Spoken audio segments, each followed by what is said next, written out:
up, dudes? It's Gaz, and welcome back to the Warframe video.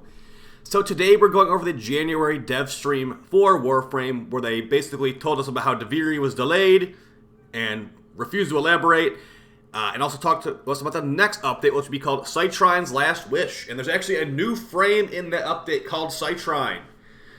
They said this update will be out in February, but before we get into it, make sure you're subbed to this channel. We do daily Warframe video uploads. And, you know, lots of news videos and stuff like that. Also check out the live stream channel. We did do a live reaction to this stream on my stream. And there was definitely some wild moments. So maybe I'll make a short of some of those or something in the near future. Alright, so let's start with the update features. So there was things on this update that were good. But a lot of it was kind of underwhelming. And lots of things are still up in the air. Mostly cross-save. I get questions about cross-save all the time. And guys, there was no information. Basically, their information they gave about cross-save in this dev stream was, we'll tell you when we know, which is the same thing they've been saying for a while, which, you know, it's not like you can just magically make cross-save work out of thin air, but I'm just saying, it's one of the main questions that, like, most of the community members have at this point, because a lot of people are stuck on their old platforms. But yeah, about this update, Citrine's Last Wish, it will be in February, so this upcoming month. And as far as what will be contained in this update, if you remember the Lua's Prey update that we're currently on, it added basically a new survival node, a new frame, 2 weapons, and 4 arcanes. It is exactly that. In this case, it will be a new, or a spin on defense called Mere Defense. In Nostalgia Alert, it's going to be on this old tile that's been removed from the game for that terrible new Corpus defense tile. But yeah, if you have nostalgia for this old tile, I think it's like Zinni, and then like some other nodes had it. I have nostalgia for that, so that's kind of cool. But defense missions are not exactly my favorite. So get your Kuva Ogress and your Speed Nova ready. It will likely be just like Conjunction Survival, where it's like, okay, every 5 waves a Thrax will spawn. You kill the Thrax, you get this resource. You can turn that resource into the guy that's going to have the pity system. It's going to literally be Lua's Prey update too. You could call it the Echoes of Lua's Prey for all I care. But beyond that, there will be, like I said, 4 new arcanes at a vendor. It's going to be at the Gem Dude on Deimos, so the Gem little robot guy. He will be the one that is selling you Citrine's parts and the new arcanes, and I believe the weapons as well. We'll go over the weapons in a little bit, but yeah. Very, very similar to Lua's Prey. Just go to the Necrolisk, and I think it's like Lloyd is his name, or Otak. One of those guys. So that is going to be the main features of the update, guys. Is just the new frame and some other stuff alongside the new frame. We've also got some new augments for Gara, Gyre, Revenant, and Ureli. We'll talk about those later. Basically, they seem decent enough. And there's also going to be that Rhino skin was a bug. Like, literally, it was a bug skin for Rhino. So, let's start going over that. Additionally, for features part 2, there's going to be Tau Forge Archon Shard Pity system, but it's basically the worst possible way they could do it. We'll talk about that in a little bit as well. And also, technically a buff to the cold status effect, but don't get excited. It's not going to freeze enemies. It's not going to freeze them solid. Just going to make them slower. They're going to go from 70% slow to 85% slow, and it will only take 8 cold procs to reach that. So let's go over a couple of the things they show on the stream. One of them being this Rhino bug skin. To me, this looks better than an actual frame. So this should have just been a frame, honestly. It looks like Rhino, but like, dude, this skin looks like they put more effort into it than like the actual frame design for some of their primes and actual frames. So if this would have been a new frame, I would have not been upset at all. He looks really cool. And if you like Rhino and you want him to look like a bug, congratulations, you got your wish. Moving on, we got an Ember Void Shell skin in this update as well. But the problem with Void Shell skins to me is that it's not the prime look, it's the normal look, and who's even rocking normal Ember nowadays? So, yeah, basically, like, not as great as it could be. Similar to the Saren one, it's just Saren normal, not Saren prime. So, less exciting than it should be. So as far as this, we'll talk about the Tau Forge Pity system in a second here. Let's go over the weapons for Citrine. We don't really have anything about Citrine's abilities, because it sounds like Pablo is still working on them right now. And Citrine will likely be a support frame. Similar to Wisp, I'm guessing. So, this is Citrine's signature weapon. It's called the Stelphos. You shoot a projectile. It has very low projectile travel time, but if you hit an enemy, it will get increased projectile travel time as it flies. And this actually did have some mods on it, according to Megan, so don't take any of these damage numbers as, like, fact. Like, oh, that's how much damage it's going to do. This apparently was modded, according to her. We don't know what mods that was. It might not even have base heat damage, from what I can tell. So, an interesting weapon, I guess. Doesn't look that great. Honestly, the Archoplasmor is probably just better than that. But an actual cool weapon that they're coming out with is going to be this thing called the Korufel. It's a two-handed scythe, so it takes the same stance the Hespar has, Gale Force Dawn.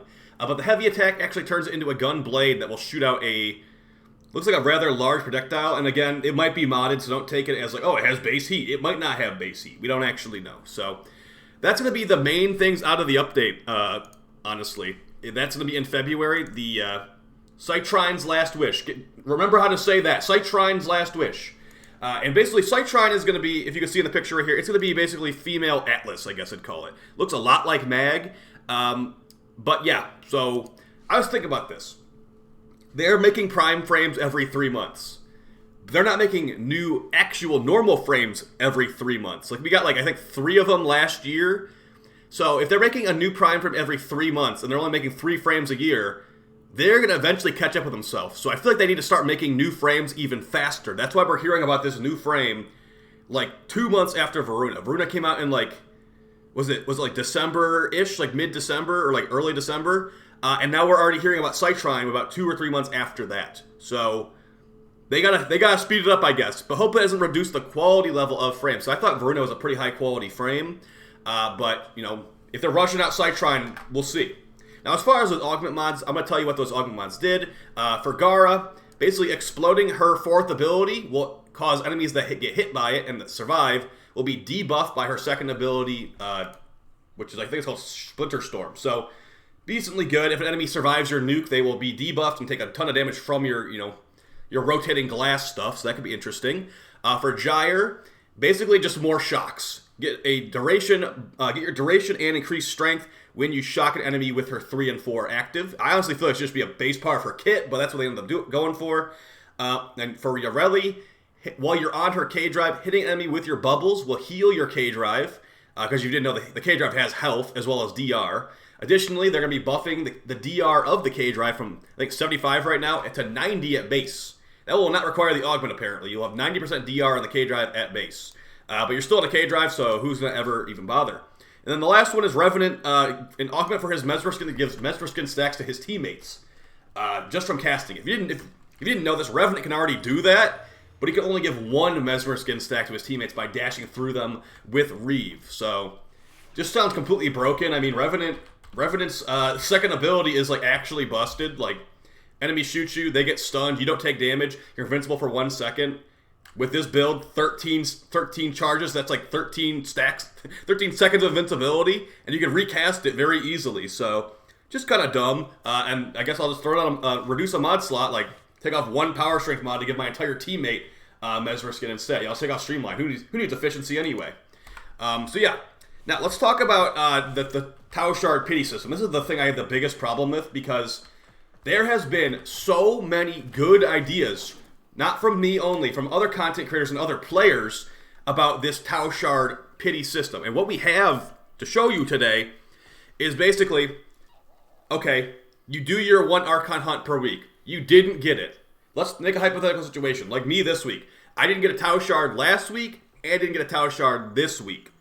This new system, which will probably not be retroactive, by the way, every week you don't get a Tau Shard, a Tau Archon Shard, you will get an increased drop rate by 20% for a Tau Shard going forward. So let's say I didn't, let's say the exact situation. Let's say the system was in here the entire time. It's been 3 weeks since I got a Tau Shard. So that would be a combined total of 60% this week. Or if we were including the week before, I guess 80%. But here's the issue here. They're also changing it where drops in these Archon hunts will be per player, so you can't abuse it. Okay, want to buy low luck players. I want to join a squad of players who have not got an Archon Tau Shard in 4 weeks. They have a guaranteed drop rate. I want to be in their squad. They are making it where everyone in the Archon hunt is getting different drops for the shards. So that means it's really de-incentivizing playing with a squad. Did you know that Archon hunts have, the boss has increased health depending how many teammates you have? Did you know that? Because if you're solo, it's much easier. You can one-shot them in a squad too, but easier one-shot solo, that's another thing right there. People getting different drops in the mission, that's not being able to share the fun and the loot of getting something, getting excited about something. Oh, everyone you got a normal, I got a Tau Shard. Oh, you got a normal one? Oh. That kind of stuff just feels bad to me. And additionally, people are already putting, like, you know, the gears in motion. Oh, I don't want a blue Tau Shard. Blue Tau Shards are lame. They only give you armor and health and, like, whatever else. I'm just not going to even play Warframe on the week that the blue Tau Shards are available. So this is incentivizing people to play the game less, because if you think about it, I don't want to use my pity system I built up on some terrible blue shard. Now this is a problem with the blue shard just not being as good as the other ones, period. But yeah, I mean, think about how much time you're waiting for this too. You get access to a red shard like once every like 3 weeks because it rotates. So okay, I got my failed Tau Shard on that week. Let me wait 3 more weeks to try again so I don't waste my pity. Doesn't that sound stupid? How many months of waiting are you going to wait to get the things you want? This system is terrible, DE. They should make it where the pity system is honestly per color of Archon Shard. So, for that example, I don't need to wait 3 weeks to try and get another red one. My pity system is increased on the red shard, and if I don't get one next week for the yellow shard, it's increased on the yellow shard, and they all hold on to that independently. I feel like you can't really make it where the pity system applies to your whole team. Like that individualized drops had to happen, I suppose, because it's just too abusable, right? Like I just said, I would be paying people, people that have not gotten Tau Shard in like 4 weeks, join my squad, I'll give you like 500 plat or whatever. That kind of stuff is so abusable, but at the same time, we're still going to be abusing the system regardless. It's like, okay, then just don't play on weeks where it's blue shards. Who cares about blue shards? These story rewards, these Archon story rewards are not good enough to sign in for in the first place. The only thing you're doing here is trying to get that Tau Shard. So, I think DE could definitely reiterate on this pity system, make it where, hey, you know this Tau, or not Tau, this ticker guy over here, whatever his name is, Chipper, this guy is a waste. All you need to do is after you buy the stuff, after you buy it once, you don't need to buy any of the stuff up here, he will have 1 Archon Shard per week, guaranteed non-Tau. So what you could do to Chipper, in my opinion, is add a new item here. Let's say it's like 90 stock or 100 stock. It's going to be called a Tau Shard Converter. You can take 2 normal of the shard color you want and combine them into, a Tau Shard. So for example, and this would also be a special economy for this. If you are doing call missions, if you didn't know this, you get like 100, I think it's 105 stock per week if you do every challenge.